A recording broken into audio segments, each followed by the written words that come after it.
Hello everyone. It looks like there's a new set of patch notes out. So let's have a very quick look and go through them, and I'll let you know what I'm thinking. We have the update 5.5 coming up. First item, national flag removal. Not on the ships, but I think it's on the server selection. So maybe that's a nod to the fact that the US does not constitute North America. I don't know. Not relevant. New epic commanders. What do we got? We've got a Japanese carrier commander. We've got a Pan-Asian commander. Probably something to do with, I think there was a Pan-Asian cruiser line coming up. We've got another Japanese commander, Crimson Shogun. I'm not really interested in non-historic commanders all that much, although even the historic commanders are a little bit weird at times because, Nelson on a battleship, something like that. And we've got an American AA and sonar, so Austin, I guess. New tech line additions. The Khabarovsk gets replaced, the Tier 10 Soviet scout cruiser, which gets replaced with the Delny. I haven't looked at that. I don't know if that's how you pronounce it. Khabarovsk becomes a premium, similar to what happened to the Moskva previously. And we've got Pan-Asian cruisers coming up. Okay, in January 2023. So that is still a whiles off, but we know about it already. Okay, so Delny is a Tashkent with post-war torpedoes and guns. Okay, we'll have to see what that looks like. Khabarovsk has been a little bit difficult to play, so the scout cruisers tend not to be the most favorable class, and the Khabarovsk has been notorious for having, I think, worse maneuverability than some of the very light cruisers. So we'll see what that gets us. And I think the rest of this is going to be the Pan-Asian line. So it seems to be starting at Tier 5, unless this is just for the preview. So Tier 6, we get a Dido class, a British light cruiser. And then at Tier 7, we get an Atlanta. So it looks like we're going to see ultralight cruisers here in the Pan-Asian line, probably with deep water torpedoes. Generally, the Pan-Asian ships tend to have deep water torpedoes, and the premium Pan-Asian cruisers that we've seen so far I think most of them had deep water torpedoes. Then Tier 8, MK6 rings a bell, but I don't think it's Yochakov, but something similar. Small cruiser. So yes, again, scout cruiser. Tier 9, light cruiser, 127 millimeters. So yeah, and then at Tier 10, it's literally the Austin, but with more torpedoes. So if we're going to get an Austin with more torpedoes, that might actually be interesting. I'd be keen to try that, because with a decent torpedo loadout, Austin doesn't have to be afraid of destroyers at all. So if that thing gets, let's say, a quad set of deep water torp launchers, then and you could with an Austin concealment and with these guns, maybe without the rapid reload, but I'd actually, or with a weaker rapid reload, I'd actually be interested in that, because you could you could play that you could play it much more as a sort of oversized destroyer role, and that might actually work out. So we'll see how that goes. New premium ship. A new 1934 type destroyer, the Karl von Schönberg, with 150s. So sort of matching the German scout cruiser line, so the Elbing line of destroyers. We get a Tier 7 French cruiser Toulon, battleship with a displacement of 17,500 tons. So battle cruiser or super cruiser. Okay. We get a Pan-American battleship, 381 millimeter guns and American AA. Okay, it might be interesting. Depends how these guns behave. 381 at Tier 8, so Bismarck caliber. or maybe hood guns. We'll see. Might work. San Diego, a tier 8 Atlanta with better AA. So an up-tiered Atlanta. Not sure that's going to work too well. A tier 9 Italian battleship. Okay. With the 406mm. Yes, the Italians were thinking about using 406mm, but they never gotten around to do it. A tier 10, a Småland. So what is that? A Holland with slightly different Holland, maybe, and the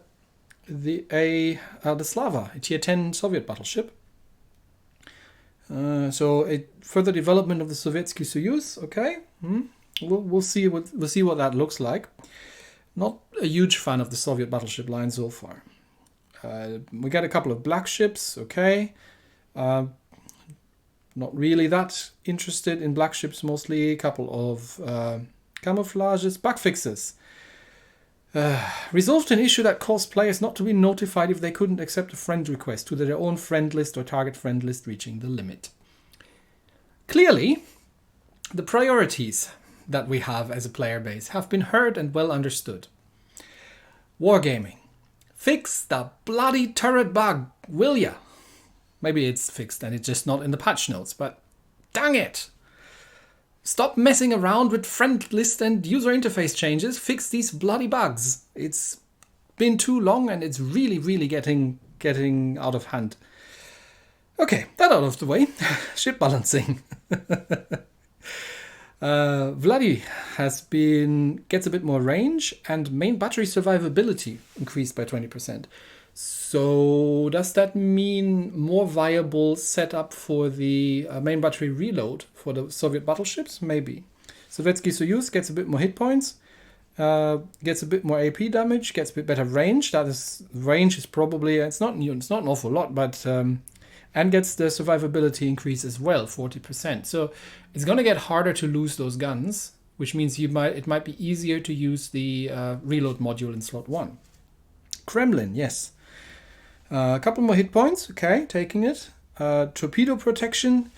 Yeah, one of the problems the Kremlin has is that she's absolutely helpless against destroyers. This thing has no secondaries to work with.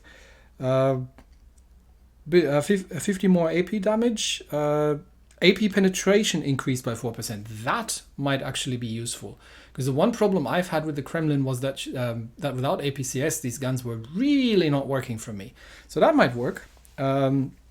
Main battery survivability increased by 80%. So it's going to be almost impossible to shoot the guns of these things. Which is actually nice, but I wish they had done a little bit about the armor and given her a bit better, maybe a bit better deck plating or something. Because the Soviet battleships are kind of mid-range brawlers from the numbers, but we'll see how that works with the improved guns and with especially on the Kremlin with the penetration power increase. That might work. We'll find out. Constellation, yeah. Better concealment, reload decreased, and she gets an additional engine accelerator, and it's now an engine accelerator 2. Yeah, Constellation is a bit squishy, but at least she's a bit faster now. Lepanto, here we go. Yeah, reload increased to 26 seconds, and the Colombo is now at 30 seconds, and lost the precise aim. The Colombo is the only tier 10 battleship with with 0 Sigma, I believe. So she's a shotgun anyway. So losing the precise aim. I mean, Colombos are crazy powerful, right? So 30 seconds, that is a long time. We'll see. We'll see how. We'll see if we see fewer Colombos in there. The Zeton has, okay, that's it? Really? 50 points of AP damage? Don't know if I'm crazy happy with that. Bit dispersion might have been better because she's only got 6 guns. Prinz Ruprecht, okay. And Prinz Ruprecht is actually the playable one after that thing. More HP, more damage, faster reload, better auto secondaries, better deck armor. isn't gonna matter. 70 or 76 millimeter makes no difference. And she gets a secondary overload 3, but she loses 1 secondary overload instead. I didn't see why that thing needed to be buffed. I think she was fine as she was, but not complaining. What? It's gonna be the... Oh yeah, here he goes. Here comes the Schlieffen. Oh my gosh, they've done that to the Schlieffen as well. More hit points. More damage on the guns. Increased range on the secondaries. Fire chance on the auto secondaries. Deck armor increase. And rudder shift decrease. Wow. Yeah, we'll take it. I think it's a bit much, but I think the Schlieffen was honestly fine as she was. These are not mainstream ships, right? These are sort of ships that work for occasions. They're battle cruisers, and it's not going to change. The additional 15 millimeter of armor plating on the deck isn't going to change that. So they're still going to take crazy amounts of damage in the top tiers because of the simply because of the caliber of guns that are out there, and because these things need to play in secondary range. But I thought they were still okay ships. Like they weren't crazy underpowered or something. British heavy cruisers. How about those? Marlborough. Okay. Marlborough. I want more HE damage. And better range and slightly better dispersion. Okay, sure. Haida, yes, Haida needed some love, I remember, but it's been a very long time I haven't played this thing. Better torpedo reload, noticeably better. Better flooding chance, and an additional fuel smoke. Sounds good, as far as I remember that thing. Polo Emilio, doesn't matter, Wargaming. It does not matter until you fix the bloody turret bug. It doesn't matter. The Emilio is useless, as is everything else that has these problems. What have they done? Rudder shift time. Yes, that's actually a good change because because of the torpedo layout, because you have 2 launchers. I think you have 2 side mounted and 1 centerline mounted launcher. So in order to get all 3 launchers on target, you need to maneuver, and the maneuverability was my main complaint. So yes, that is nice. Rudder shift time down, that is nice. And a better engine accelerator, yes, as well. Good, so good, yes. Bug fixed. Torpedo chance of causing flaggen are now correctly set to 33%. I'm not going to say it again. Z44, I can't remember if I ever played this thing, but gets more torpedo damage, more flooding, and faster torpedoes. Sure, taking it. The Saint Louis gets a second shaved off her acceleration. That's good. And the Henri gets 2 seconds off shaved of this acceleration. That is actually probably pretty significant because you can actually get the acceleration even further with the engine boost. So you might have to try the Henri again. Puerto Rico gets more hit points slightly. Torpedo protection, yeah, don't care. Main battery firing range, good. And radar 2. Yeah, I mean, this thing is a destroyer hunter, but well, sure, we'll take it. Aegir I wasn't a huge fan of because of the lack of armor, but and because everything was too short range. Let's see what they've done to her. More torpedo damage, yes. Torpedo increased from 5.4 to 7.2 kilometers. 7.2 kilometers. So she's got Odin torps now. Odin's got 6.9 kilometers base range, I think, on the torps. So yes, that is great.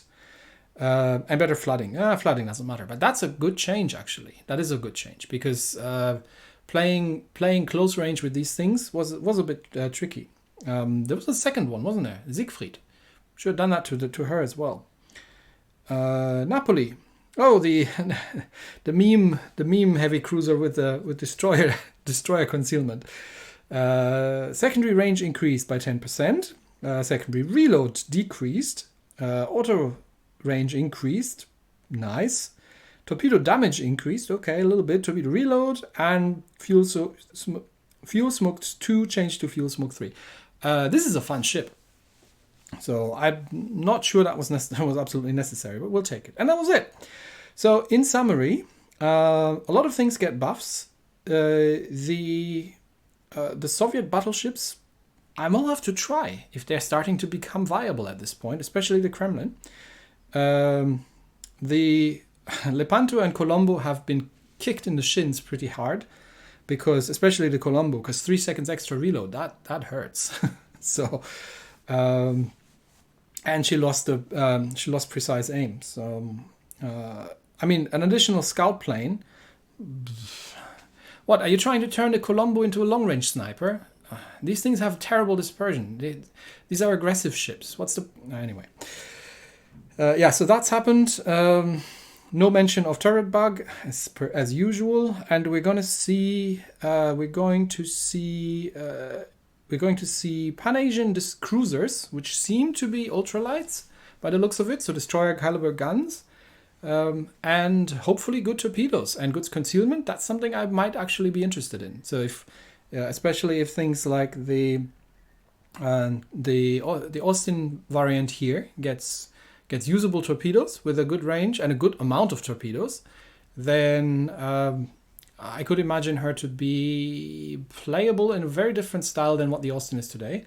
And I might actually be keen on trying that. So that's it. For the next update, but yeah, the Pan-Asian cruisers are coming in January, so that's still ways off. But yeah, there we go. That's it. Thanks everybody. Just my thoughts and 2 cents on everything, and I'll keep prodding about the darn turret bug. I don't give up. Anyway, that's it for me today. Bye bye. See you next time.